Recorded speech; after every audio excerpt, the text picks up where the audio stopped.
we actually saw an example, right? We saw this h2 to the n of x is actually complete for the set of exponentially computable functions, right?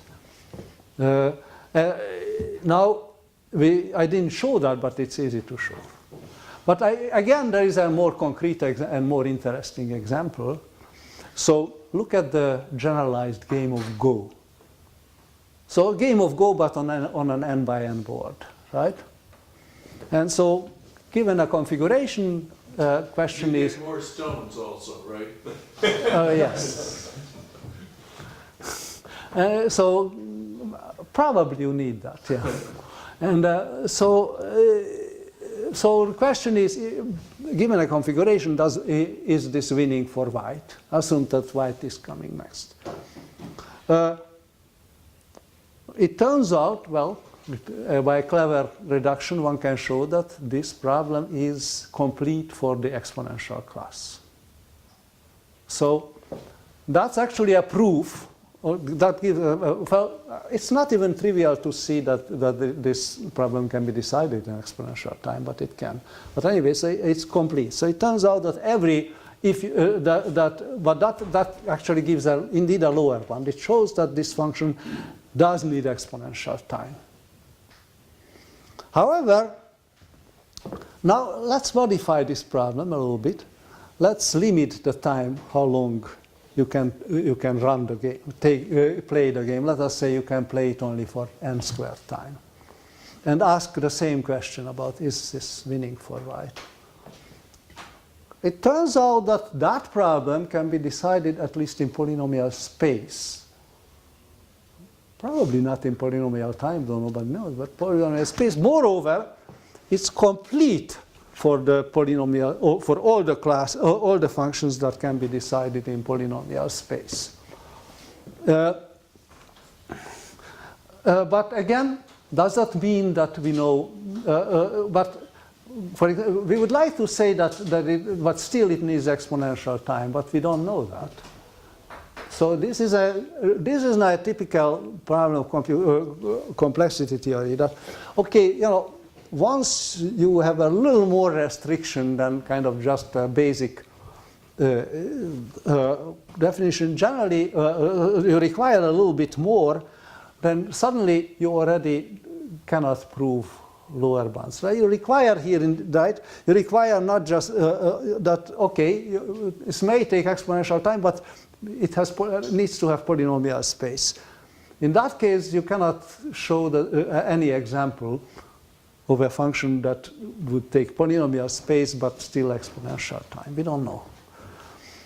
So there is a particular subset of functions in polynomial space that is an interest, a lot of interest for computer science. Those are so there are problems in which for the yes answer there is a proof that you can check in polynomial time. Right? So we have seen an example. Let us say, suppose given a graph. Does this graph have n over 2 independent points? Right? You know, there is a proof. Somebody can just give you an independent point and you check, yeah, and that's it. Right? So the yes answer has an independent proof. So, and of course, this is in polynomial space, because in polynomial space you can run through all possible subsets and check whether so this is this is the class of predicates that is called NP, non-deterministic polynomial for some reason, and so really lots and lots of important problems belong to it. And now this particular question about the independent sets is actually complete for NP. NP complete, but again, completeness is, completeness for exponential time implied that the function indeed can be computed only in exponential time. Completeness in NP, for NP problems, well, Most people would bet that it still implies exponential time, but we don't even know whether not all MP problems can be computed in polynomial time. Actually, you see, there is this sequence of inclusions, right? P is in NP, which is in P space, which is in EXP. We don't know whether any of these three inclusions is strict. You only know that the two things in the end are different. Yeah, that we know. They can't all be Yeah, equal. but yeah, we know all exactly. Exactly. So we know. Yeah. So, but still, you know, people generally will consider MP completeness as some kind of strong evidence for hardness, but it is, you know, we are getting to the computer scientists begin to begin to think of physicists handle the proofs. Well, not quite as physicists, because generally, at least the generally the unproven parts are very localized. and Whereas physicists were ashamed of the proven parts. Well, now there is a problem, because I see that though that one shows only 9 o'clock, but that's I think because it was winter time. But sorry, Slowly.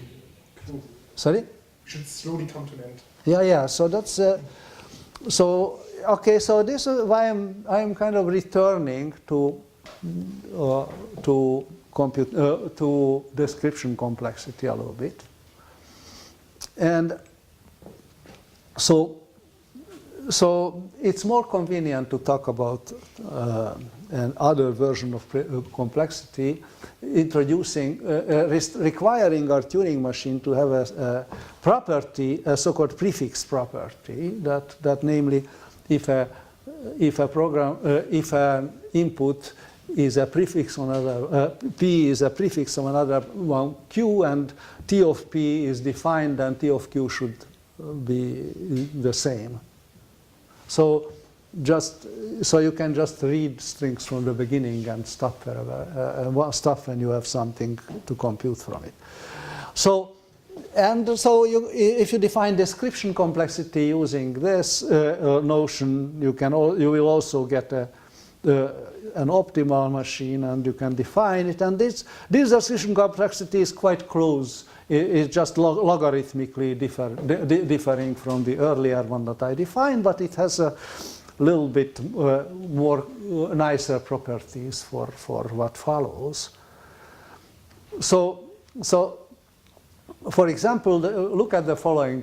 Suppose you have any kind of computable probability distribution for over all the strings. Then it turns out that the complexity of every string is at most the minus logarithm of its probability. So this is kind of, this more or less corresponds to the fact that the complexity of a string of length n is at most n, right? So you could, so on the uniform distribution over n length n strings, right? This would mean minus logarithm of its probability. But so this is more general, of course, much more general. And also, but the probability of strings whose complexity is much less, k less than that, is at most 2 to the minus k. So again, so this kind of generalizes the earlier results. And so for this and several other reasons, it turns out it is quite justified to define this notion of when you just take the difference between the complexity and its upper bound log p, you view this as kind of a deficiency of randomness. So the more a string is, the more random will be more random when its description complexity is closer to this maximum. And well, there is an interesting connection to entropy. If it turns out that in terms of this complexity, the entropy of a distribution is just essentially average complexity. The difference is by a constant. The constant does depend on the distribution, but it's a constant. otherwise. So in other words, in statistical physics, people would always say, well, temperature is the average kinetic energy, but what is entropy the average of? Yeah. It's the average of the Kolmogorov. Average of the Kolmogorov complexity, yes. So this is one reason why it's reasonable to call this complexity algorithmic entropy, right? And now you can also let's take a different view again. Take our optimal prefix machine. I think we should. Okay. Yeah. Okay. 5 minutes? Or 3 minutes if you want to close. well, so yeah, so I wanted to define algorithmic complexity, probability, and essentially then introduce logical depth. But let's see. Do we have any gaps today? Because we wanted to have full time for everybody. We have the coffee break. Oh, the We coffee. can We've shortened it a little bit. Yeah. short the coffee Yeah. break. so this is this is attaching to kind of specifying a little probably more what Charlie said yesterday about monkey at the computer terminal, right? So let's take the optimal prefix machine and just feed it a random string, and then let us define m of x as the probability that string x comes out. Right? This is kind of not the monkey at the typewriter, it's monkey at the terminal, right? And this is m of x. So this is a probability distribution, well, not quite in the sense that it doesn't sum up to 1, because some of the inputs will lead to unhalting computations, right? Oh, sorry. So, but, so this is an interesting distribution. It kind of dominates all computable distributions. Well, it turns out that this distribution is very much related to this, the description complexity. The description complexity is just a logarithm, negative logarithm of this. So there is so it allows us to talk about description complexity in these quite different terms, and depending on what is more convenient for us. Now, basically, now let's come to a notion which will combine computational and description complexity, and this is kind of Charlie's logical depth idea. So now look at the same monkey at terminal question, but let's do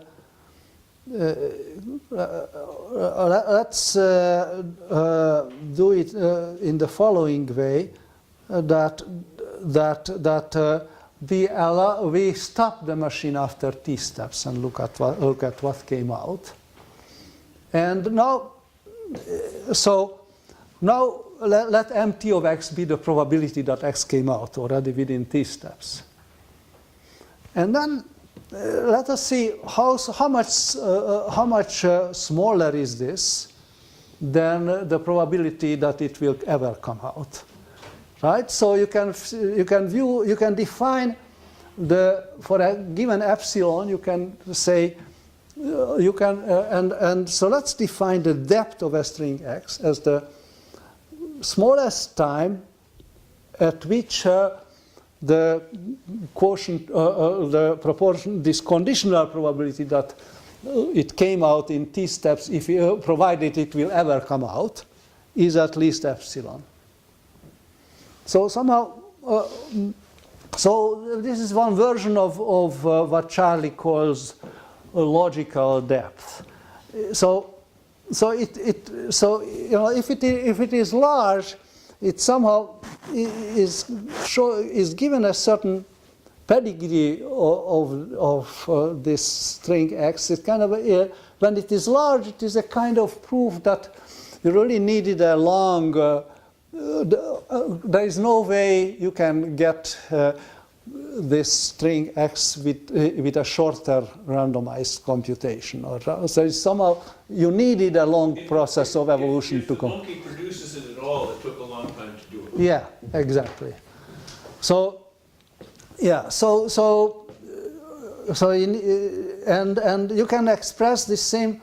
You can express this. It's a somewhat similar. Charlie Rudder considered the difference between the time-bounded complexity of X and X itself. Again, you can and see what are when so they are not quite the same, but they are closely related.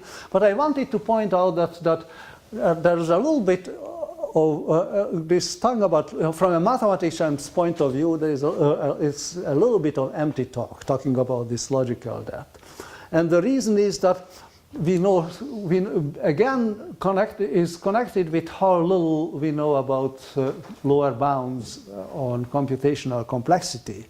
So it's quite reasonable to look at strings like, okay, look